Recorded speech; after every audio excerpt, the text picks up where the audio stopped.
Hello मित्रांनो, सर्वांचं स्वागत आहे परत एकदा नवीन एका व्हिडिओमध्ये. आज आपण बघणार का जे पण बांधकाम कामगार आहे आणि बांधकाम कामगारची भांड्याची जी साईट, जी गृहोपयोगी संचय, त्याची जी साईट चालू झालेली, त्या साईटमध्ये सध्या प्रॉब्लेम चालू आहे की जे पण एम एच नंबर टाकताय आणि ओ टी पी जात नाही. आणि ओ टी पी न जाता तिथं वरती लिहून येतं आहे की तुमचा जो शहर आहे, तुमचा जिल्हा आहे, त्याचा जो कोटा आहे, म्हणजे ज्याची जी संगणकीय जी लक्षांकिका आहे ती पूर्ण झालेली आहे. तर तो प्रॉब्लेम काय आहे, तर काय काय आहे त्या प्रॉब्लेममध्ये, का आपण कसं सॉल्व्ह करू शकतो किंवा काय नवीन अपडेट येऊ शकतं ते आपण या व्हिडिओमध्ये बघणार आहे. जर हा व्हिडिओ तुम्हाला आवडला असेल तर लाईक शेअर सबस्क्राईब करायला विसरू नका आणि बेल आयकॉनला ऑलवर करा, कारण अशीच नवीन नवीन माहितीची व्हिडिओ मी तुमच्यासाठी घेऊन येत राहील.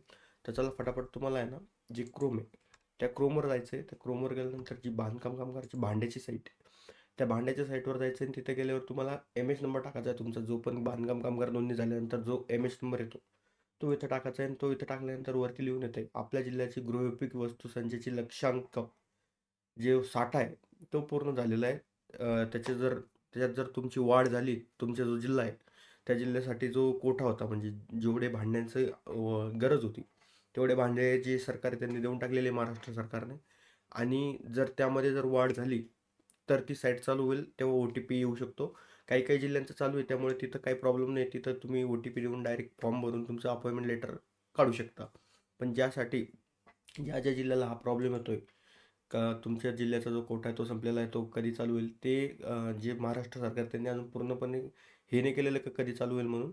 पण शक्यता आहे की 8 ते 15 दिवसामध्ये चालू होण्याची शक्यता आहे, कारण की खूप जण असे की ज्यांना गृहोपयोगी संचाची जी अपॉइंटमेंट डेट आहे ती भेटलेली नाही. तर तेवढ्या लोकांना जी गृहोपयोगी संचाची जी अपॉइंटमेंट डेट आहे ती भेटेल. आणि कारण की भरपूर जण असे आहे का, आता मी छत्रपती संभाजीनगरमध्ये राहतो आणि छत्रपती संभाजीनगरमध्ये 9 ते 10 गोडाऊन आहे. तर त्यामधलं फक्त 1 ते 2 गोडाऊन असे का ज्यांचे सप्टेंबरच्या 30 तारीख भरलेली आहे. बाकी सगळे सप्टेंबरची 10 तारीख, 12 तारीख, 13 तारीख एवढेच तारखा फुल भरलेले आहे, बाकी पूर्ण रिकामे आहे.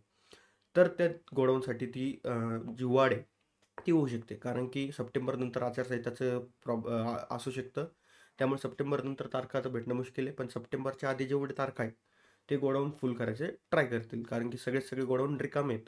90% गोडाऊन रिकामे आहेत. फक्त 10% गोडाऊन आहेत जे पूर्णपणे सप्टेंबर महिना पूर्ण भरलेला आहे. तर शक्यता आहे की 8 ते 15 दिवसामध्ये साईट चालू होईल आणि ती प्रोसेस पूर्ण होईल. तर तुम्हाला हा व्हिडिओ कसा वाटला ते कमेंटमध्ये सांगायचे, आणि तुमचे काही प्रश्न असेल ते पण कमेंटमध्ये विचारायचे.